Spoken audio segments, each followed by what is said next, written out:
everyone, it's Jen and you're watching The Screening Lady. In this video, we're gonna talk about Mank, which is a movie directed by David Fincher, based on a screenplay by his father, Jack Fincher.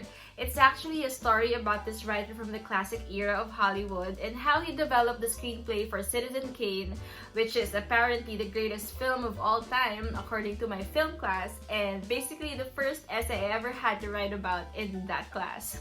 There's obviously a lot of similarities between the two, and I think it's because Mank is a love story for the classic era of Hollywood. Not just because of the style, because it's shot in black and white, but I think the whole business of it and around it. We get to kind of see who are the real influential people in the film industry, and at the same time, how it kind of connects to outside that industry, into politics especially.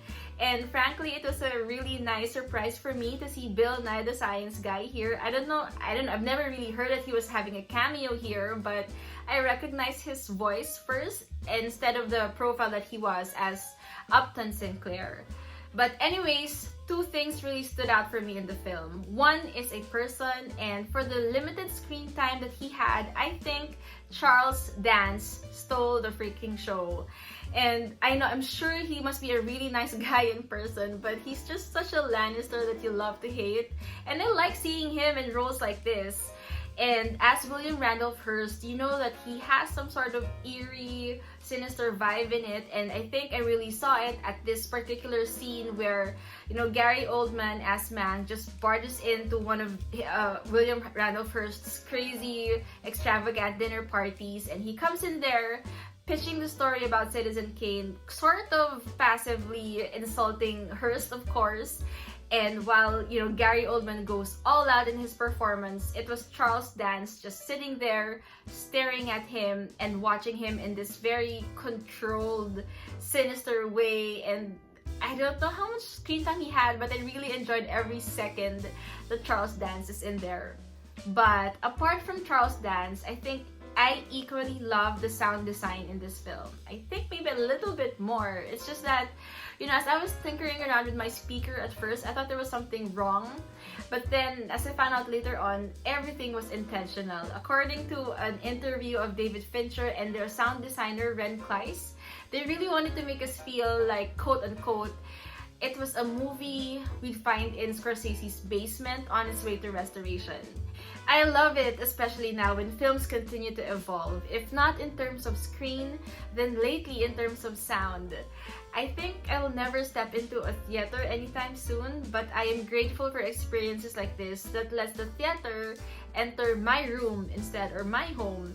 In the film from David Fincher, there's just a checklist that we already have in terms of how great it can be. Like, number one, in terms of performances, sure, it's there. Gary Oldman, as always, delivers a really great one. Amanda Seyfried is surprisingly good in it too, and of course I've already gushed about how great Charles Dance is. So, the performance is there, the cinematography, as always, is beautiful. I love this part where there was this whole montage about the election results, and it was just, it was a beautifully shot cinematography, and it was done just right. And, these are all really great stuff from a Fincher movie, but now we get to talk about sound a little bit more, and I love that. To me, I think the sound design is a key ingredient for making me enjoy this film and this experience.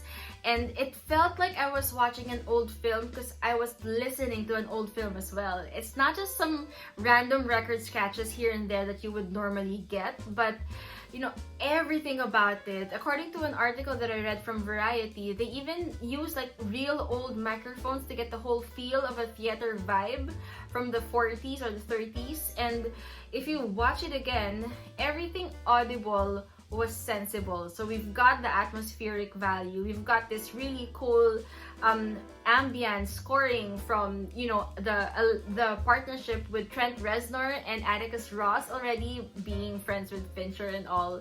But apart from that, it's just I had a theater in my room, and coming from a lockdown, this definitely elevated my 2020, to be honest.